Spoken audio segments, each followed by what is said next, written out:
Shqipëria po lë pas një vit shumë të suksesshëm duke parë rezultatet që janë arritur gjatë vitit 2025. Kualifikimi për në play-offin e botrorit natyrisht ishte arritja më e madhe e Shqipërisë, duke qenë se kurrë më parë në histori nuk e kishte arritur diçka të tillë. Nëse hedhim syt mbrapa dhe kujtojmë rrugtimin historik, ishte natyrisht dhe fitoria që Shqipëria arriti të merrte në Leskovec kundër Serbisë, duke hedhur një hap të madh drejt kualifikimit.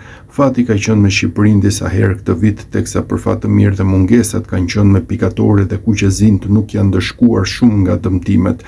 Ismaili ishte mbrojtësi që pësoi më shumë dëmtime dhe mungoi në 2 kualifikime të njëpasnjëshme, teksa mungoi edhe marrashkumbulla.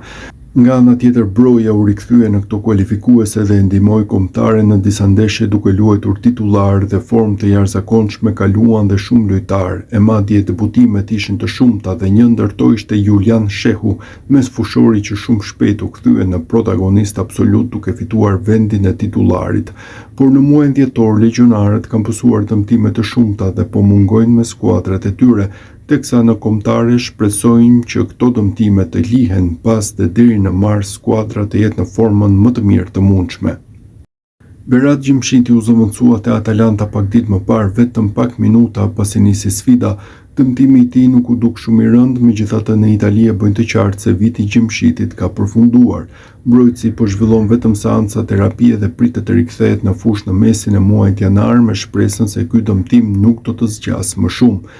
Ndërkohë, jashtë fushave për disa javë do të jetë edhe mesfushori Medon Berisha, talenti që aktivizohet me Lecën, po kalonte një moment shumë të mirë në Serie A italiane, duke u shpallur disa herë dhe lojtari i ndeshjes do të rikthehet në muajin janar në fushë. Mesfushori ka nisur seancat e fizioterapisë që të rikthehet sa më shpejt në fushë, por pritja mund të zgjasë deri në mesin e janarit, ashtu si edhe Gjimshiti. Dëmtim pësoi dhe Ardian Ismaili dhe një shqetësim në kofsh bëri që të mungonte disa ndeshje, por për fatin e tij të mirë u rikthye titular me Torinon dhe bëri një paraqitje shumë të mirë, duke marrë dhe vlerësime maksimale pavarësisht se jo në rolin e tij natyral.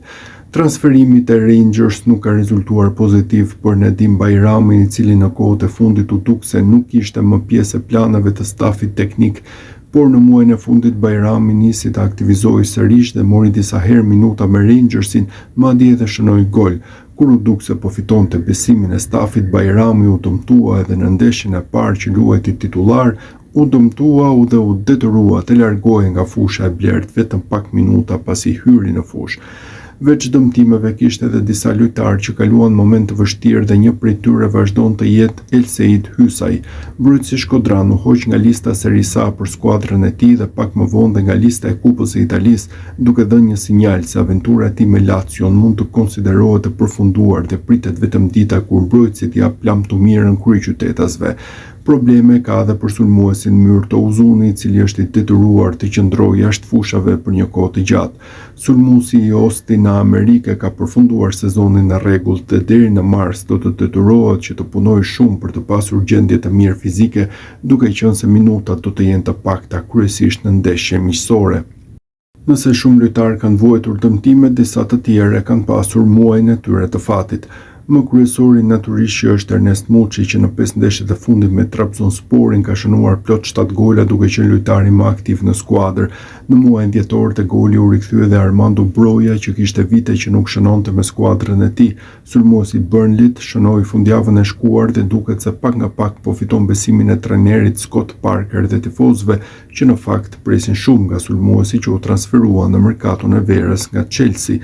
Formë të mirë po kalon portieri Strakosha, që edhe me kuqezin ka qenë vendimtar, dhe njëjta gjë mund të thuhet edhe për lojtarët si Mitaj, Asani, vëllezërit Shpendi, Mehmeti, apo edhe Ajeti, Seferi, Aslani, Hoxha dhe shumë të tjerë që aktivizohen në Europë.